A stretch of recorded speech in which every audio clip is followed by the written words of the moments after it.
Well,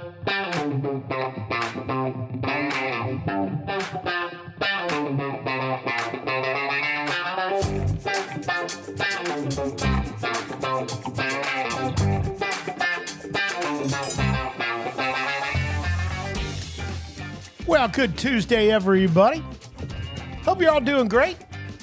Welcome to Studio B in the Elmwood Media Complex. It is Tuesday, June 24th. I'm Kevin Rouch, and this is the Daily Scrum. Glad that you have joined us on the slide today. That's not me, although I think we're about the same age. That's Don Waddell, the president and general manager of the Columbus Blue Jackets. And because he's such a frequent guest, we're going to get him on the line right now. Let's see if we can. You can actually hear it ringing. That's a good thing. Ed Francis? Yes. Kevin Rouch? Are we working on the Perfectly? We're working this time? Yeah, I think so. Oh. Okay. Yeah, how you feeling? I'm feeling good. I'm feeling hungry.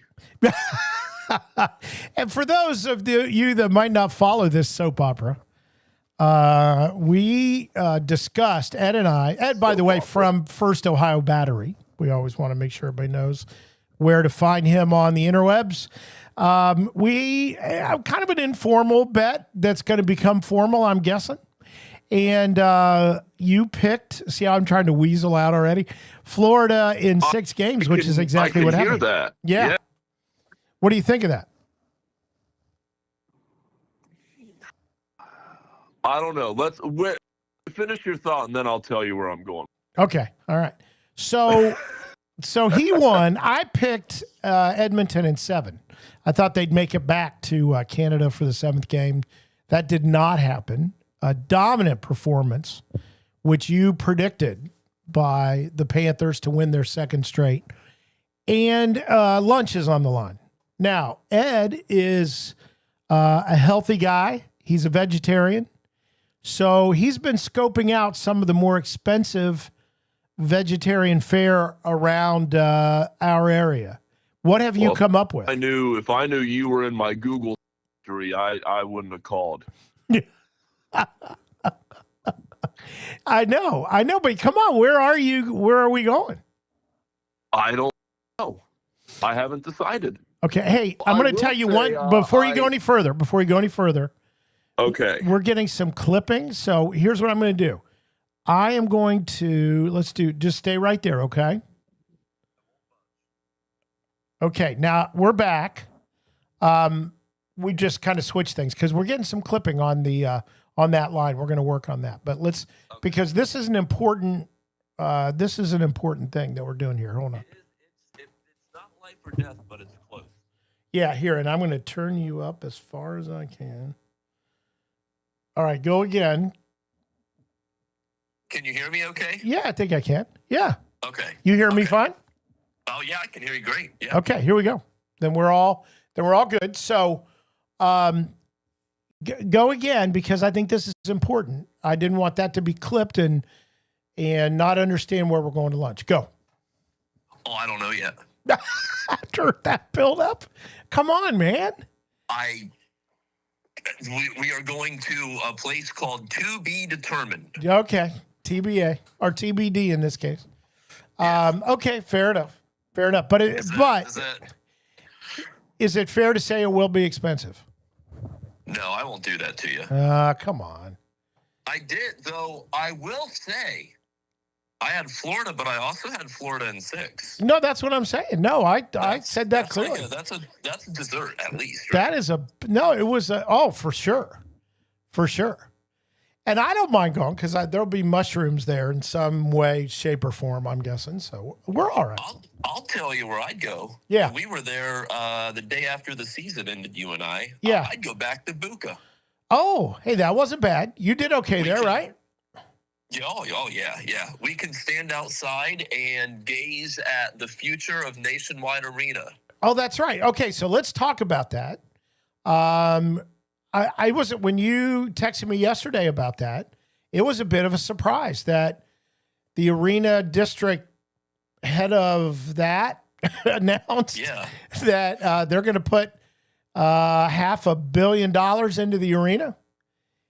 Yeah, so that had been talked about, I think it was maybe about a year or so ago where there were some rumors about, Nationwide Arena could really use a renovation. It's getting to that 25-year mark. This was actually 25 years, and so there had been some talk about what renovations might look like, but it was the Franklin County. A long name, the Franklin County Convention Facilities Authority. That's good. Big words in a row. Yeah. Well, maybe not county. But I don't think that there was, there was much fanfare leading up to it. I think they just kind of dropped that news yesterday afternoon. Which threw me off. Like I said, there were some rumblings, and they'd been talking for a couple years now about, okay, are we going to maybe look at replacing the scoreboard and modernizing that a little bit? But some of the other things that they were talking about, with the the whole new front entrance that would have an outdoor terrace on top of it, and new escalators and new elevators and new screens everywhere, new team store. I mean, all those things. Yeah, that kind of threw me for a loop yesterday. Though from the pictures, I think it looks great. It definitely modernizes the arena. And if you've been in other NHL barns, Nationwide is still in what I would call relatively good shape. Yeah. So, these are changes that are still, 4 to 5 years away is the thought process. So we've still got some time, and a few years from now, they'll certainly probably be in need of it. But I'm excited about it. Well, and they had just redone the home locker room, which is fantastic. Yeah. It's a place where your practice facility is connected to the arena, which is a big positive, and has been for players for a while. I mean, it was constructed that way. So that's been going on, almost 25 years. And I think that it's generally well thought of, but this has to cement it. Too often, I think, in cities that have arenas about this age, they go, we need a whole new one. And the city goes reluctantly, okay. The fact that you're updating where you are, great location, you're in the city, you're close to the airport. Yeah. I think these are all huge positives for not only the Blue Jackets, but for the city because of the events they'll continue to bring. And I'm guessing that'll just get better. Well, yeah, I mean, it's the arena district, and that's the anchor. You can't really move it out, right? I mean, I guess it's been, 15, maybe 16 or 17 years now since the Clippers moved down there. The Crew, that just, it's 4 years old now. So you kind of have to stay there, and it's publicly owned. Yeah, the arena is publicly owned, and so that makes things, in a lot of ways, it makes things a little easier because you don't have an owner holding things hostage, more or less, which is what you see with some of those. Well, we need a new arena, or we're going to move, or we need a new stadium, or we're going to move. The Blue Jackets can't really do that in this case, which I think is helpful. Yeah, you see sometimes, and what the owners will do will look for the cheap land out away from the city, and we've seen that happen a bunch. Okay, now, this week, the draft. And here's let me give you this angle going into it. Our friend Mark Scheig, who gets, again, we've noted, gets to sit with the big time folks at the left end of the row, and deserves it. Been there. He votes on, the 3 stars of the game and does all that. Knows what he's doing.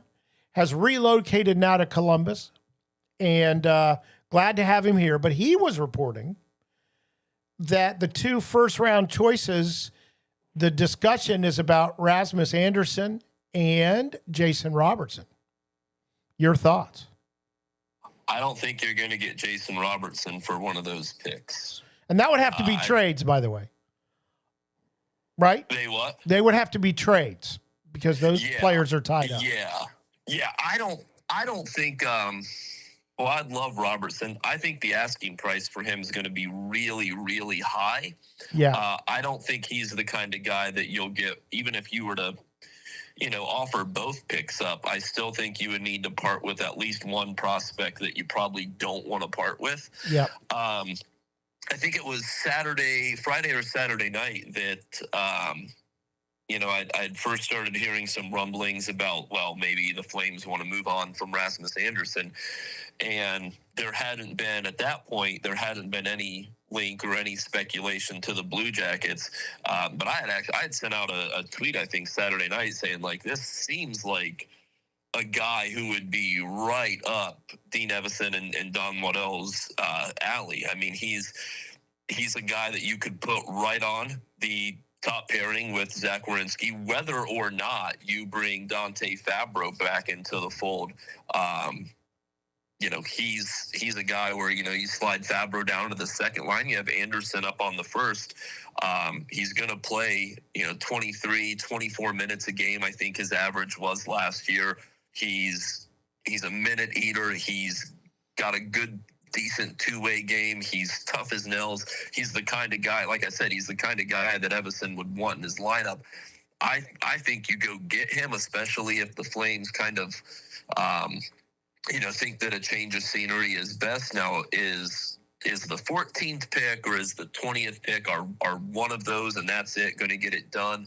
Like, no, you would probably need to include, maybe a Cole Sillinger or a Igor Chenikov in there to help kind of facilitate that, depending on what the Flames are looking for. So it might cost a prospect like that plus either that 14th or 20th pick, and then maybe a mid-round pick next year or the year following. But I think something like that is going to get it done. The problem with, and it's not a problem, but the problem with Anderson is that he's entering the final year of his contract. So he's the kind of guy where, okay, if you go out and get him, he's 29. He'll be, I think, 30 during the season this year.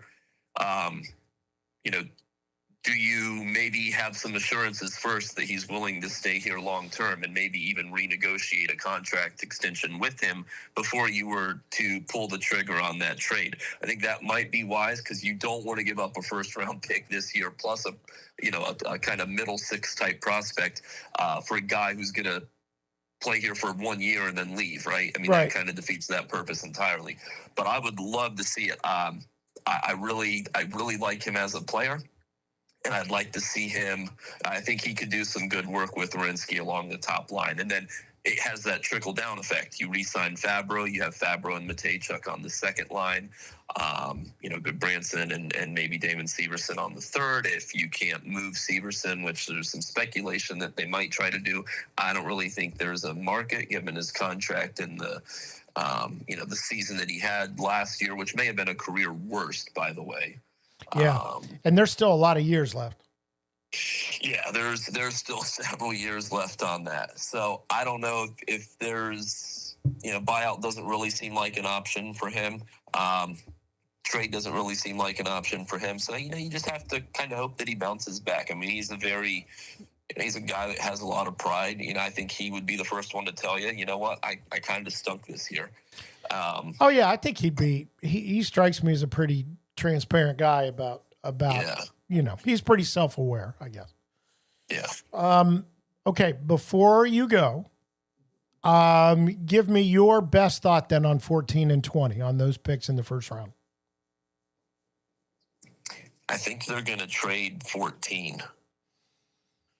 And do you think that involves a right-handed defenseman for that top pair, one way or the other? I hope it does. I hope it involves Rasmus Anderson. Obviously they're looking for another top six guy to play along the forwards as well. Most likely a winger. Monahan and Fantilli kind of have those top two center spots locked up. This isn't necessarily a deep draft. I don't think that 14 carries the value that it would in most years, but I think that 20 carries even less of a value than it would in most years.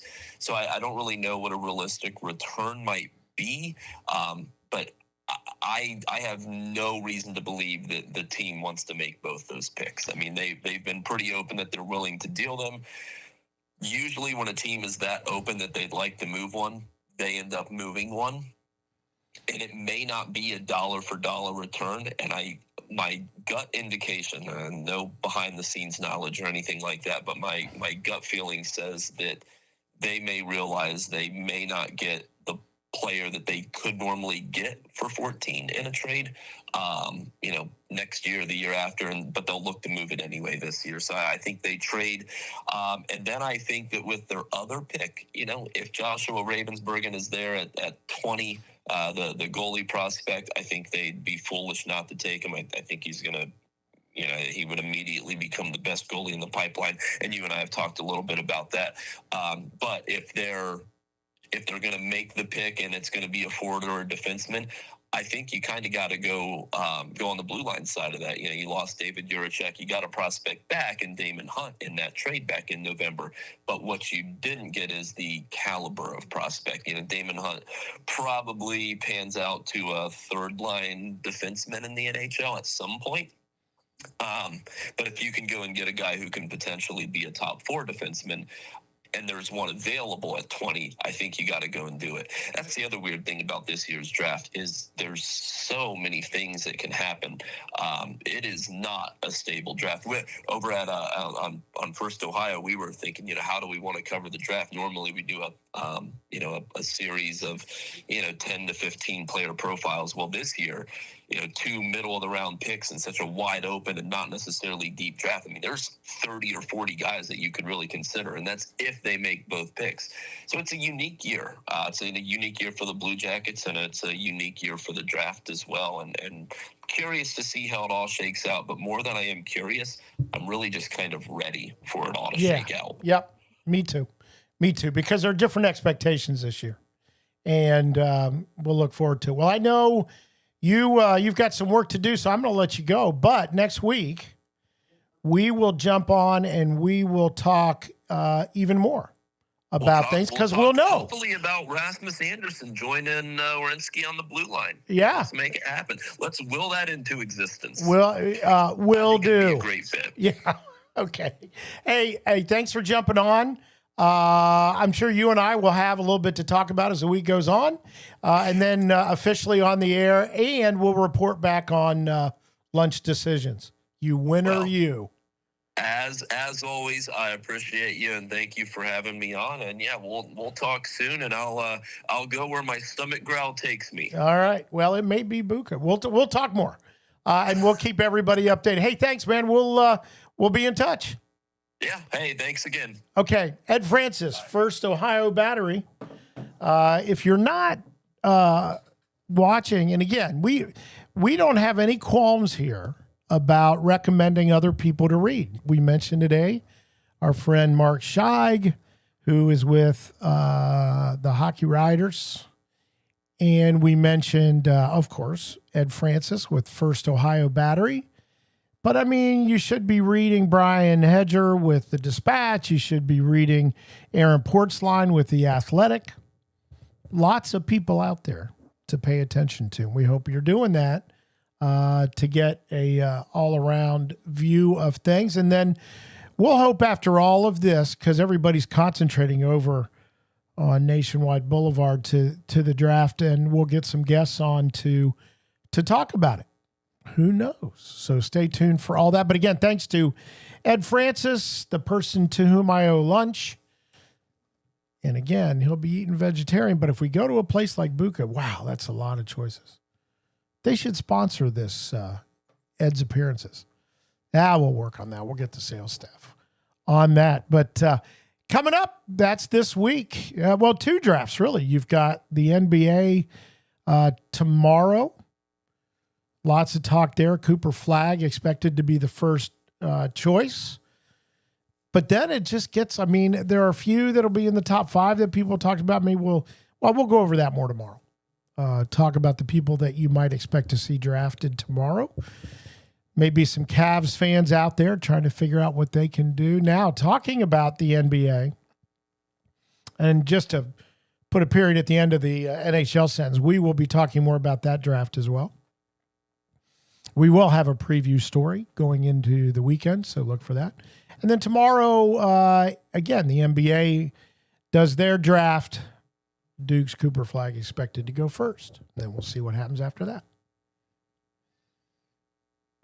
Now, NBA follow-up to Tyrese Halliburton. It is an Achilles tear. And most people that have talked about it have talked about him missing all of next season. I mean, that's good for the other teams in the league, but just awful for the Pacers. And there'll be a lot of talk about playing him, not playing him, but you're right on the doorstep of a possible championship. And he looked fine, didn't he? But you could just tell there was that little, and that's what you look for, and there's just that little pop as he took that step. And to be honest, I didn't think when he went down it was his calf. As I mentioned yesterday, I've torn an Achilles. Torn, not just come off, just torn. And it's a feeling, it wasn't that painful for me. I suppose it could be for others just because everything's different. Everything is unique. But when you do it, it's just so frustrating because you know what's coming up. And in my case, I was much older. And I knew it was going to be a lot of rehab for an older guy who had spent years catching a baseball in a crouch and probably had weakened the Achilles a bunch of times. So you just get very frustrated. Now imagine that's where he is. But knowing him, as we got to know him in these playoffs, I'm sure he's going to work his backside off to get there whenever he can. So we'll look for that and wish Tyrese Halliburton all the best in recovering from that. Boy, he gave everything that he had for his team and got him to Game 7.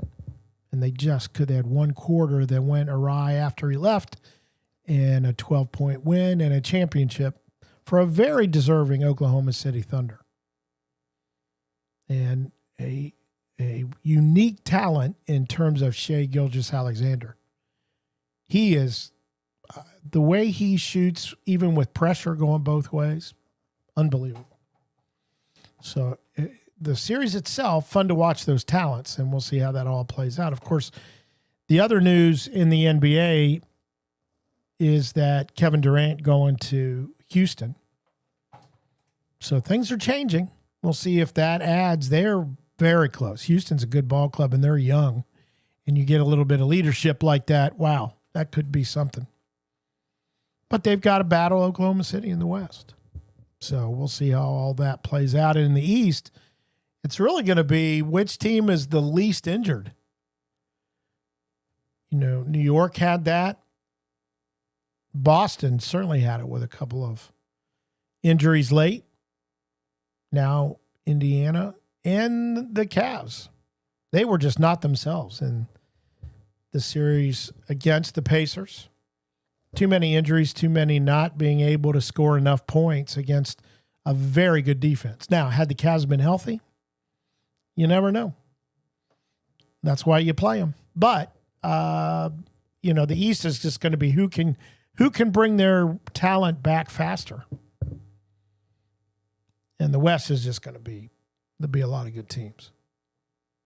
So I would imagine, would have the advantage early on. We look at the boards, and Oklahoma City favored to repeat. So that's the NBA. On the Major League Baseball front, the Reds. A lot of Reds fans here in Central Ohio. They beat the Yankees yesterday 6-1. Ellie De La Cruz just a double short of the cycle. He had a triple and a home run to go with a single and his 3 hits.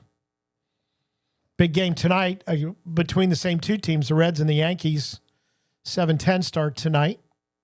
Great American Ballpark.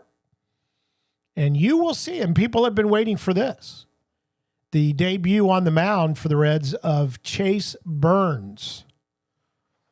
And it's funny that he is labeled with the last name Burns. He is a fireballer.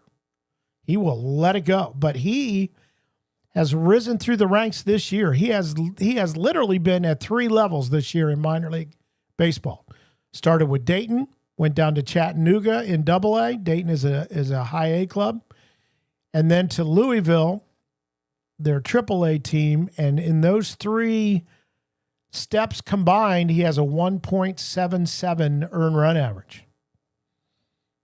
So Chase Burns, who played baseball at University of Tennessee and then finished up at Wake Forest, his 1 year of minor league baseball, he has risen quickly, and he will get a start for the Redlegs tonight against a fairly potent Yankees team.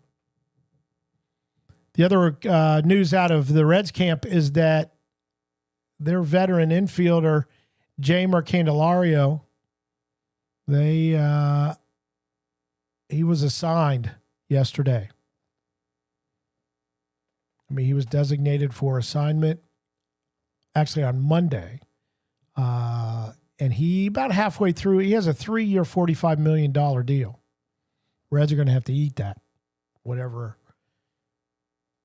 is contractual there that they're on the hook for. They're going to have to eat it. They thought it was just time to move on. He'll get picked up. Somebody will let him clear and then go get him. They're not going to want to pay that. So, Jamer Candelario, his career with the Reds over at least this, you never know. People come back. So, Burns tonight, watch him throw, and Candelario off to some other team here, I would guess, pretty quickly.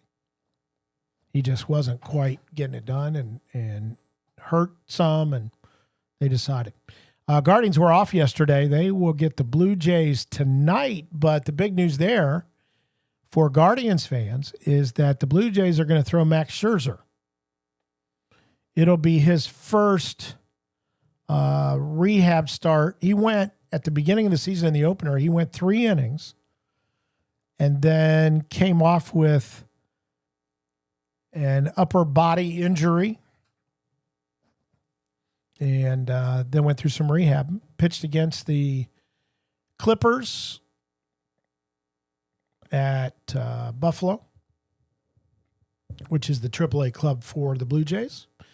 And apparently things went well there. So he will start tonight in Cleveland against the Guardians. That game time there is 6:40. So reasons to watch both those games tonight. Put it on your double screen or picture-in-picture or however you do it. Local notes. The Clippers are back in action tonight. This starts the second half of the season in the International League. It's one of those leagues that has winners for the first half, winners for the second half as they do playoffs. And by the way, it's not it's winner of the first half against winner of the second half.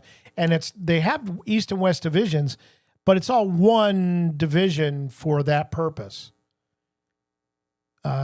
It's not even really for, I guess it's for scheduling some, but not really with these 6-game series. You just don't play as many teams when you do that. You try to stay local, and really AAA is for your parking people when the big club needs them.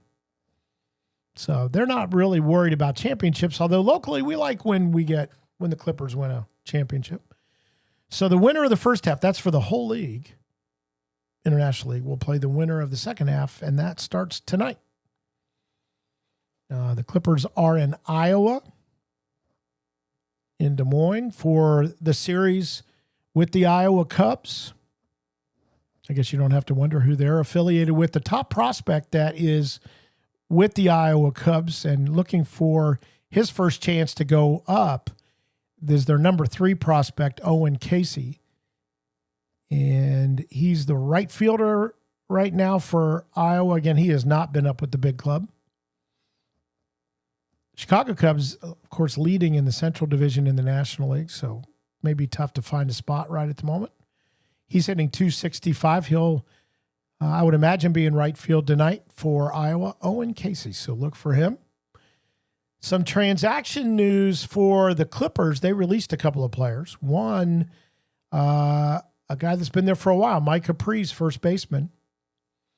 Been on the short-term injured list a little bit, the 7-day list a couple times this year. Just not quite hitting where they want him to be. This is his third year with Columbus. He was released. And also Kyle Daughtris, third baseman, who was kind of in and out of the lineup. He came over to the Guardian system this past offseason, having played for a while in the Colorado Rockies system. So Mike Capriz and Kyle Daughtris have been released from the Clippers. Hope they find spots to play. And the Clippers activated Christian Cairo from their 7-day injured list, so he'll be with the team tonight. And again, that game gets started at 7:38 because I was in the Central Time Zone. And you can listen to that. Our friend Ryan Mitchell on Fox Sports 9:20 a.m. tonight. Or, if you haven't, you got to get the Bally Sports app because you can get all the minor league games on there for free. Just a heads up. But that'll be going up, and when you listen tonight, it'll be the home announcer. So Ryan Mitchell will not be calling the game on TV. He does when they're at Huntington Park because they use the home feed, just so you know. But we'll be looking at that tonight. Looking forward to seeing. The Clippers have won their last 3 series, 4-2 each one. So we'll see if they can remain hot. The guy we'll be looking at is Jhonkensy Noel, who is down with the club now for a few weeks. Had a couple of home runs on Sunday, so he is hitting the ball well here in Columbus, and we hope on into Des Moines. Just remind you a couple of things that we're doing here soon. Before the end of the week, look for a page on cbusports.com, our little college nickname brackets. Hopefully we'll have that up tomorrow. We'll let our guest, and we'll talk about that in a moment, but we'll have guests. We'll have people that we know help us choose the winners and get to one and maybe give some merch away.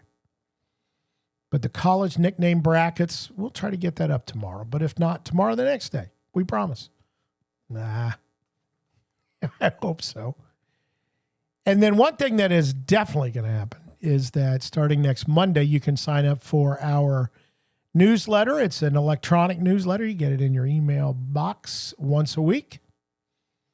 And starting Monday, you'll be able to sign up for that on cbusports.com. Remember, CBus Sports, all one word. There's 2 S's in the middle and 1 at the end.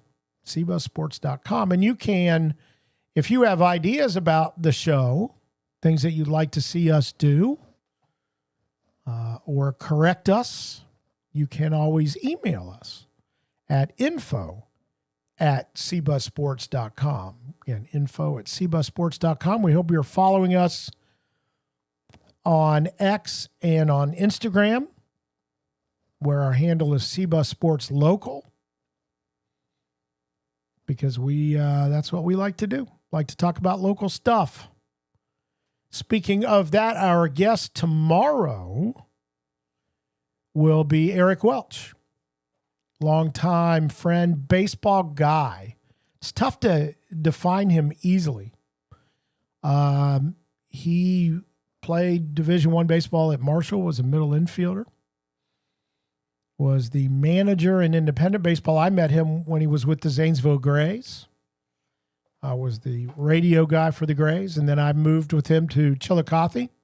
I think he recommended me for that job, which I'm very happy about. Enjoyed my time in the Frontier League as a play-by-play guy. And then he went on and did high school sports, as did I. He doing Hilliard Bradley. I did Grandview Heights. And he did something. I was an assistant baseball coach at Grandview, but he was the head guy at Bishop Reedy. So we have a lot of similar things. He was a much better player than I was. But I also went to umpire school, and he could not have done that. He would have been arguing with himself. He argued with umpires all the time. We'll talk a little bit about that. But my friend Eric Welch from Marshall University, a West Virginia native, He'll be with us tomorrow. We'll talk some more about baseball of all kinds as we now jump in with both feet for Major League Baseball, the Clippers. Looking forward to talking about coaches and high school players here in Central Ohio. A couple of commits in baseball already for people that are graduating next year. So we'll talk about all that. Now let's finish up with our trivia. Yesterday's question, because of Eric Welch, we asked, who is the all-time leading football passer at Marshall University? Now, you may have thought of a couple of guys that would be kind of top of the head answers. And I'll tell you that neither one of them. Right? I mean, you may have thought, let's just go through it here. Chad Pennington. You may have said to yourself, definitely Chad Pennington. And I would have to answer right back at you, no. Nope. He's in the top 3. And you may have, as you go down through your list of possibilities, you may have said to yourself, I remember a pretty good quarterback actually helped down the field by a couple of his own players when he was hurt and threw a touchdown pass, and that would be Byron Leftwich. You would have mentioned both Chad Pennington and Byron Leftwich. Fantastic quarterbacks at Marshall. Neither one is true. The leading passer came after the two of them at Marshall, a fellow by the name of Rakeem Cato.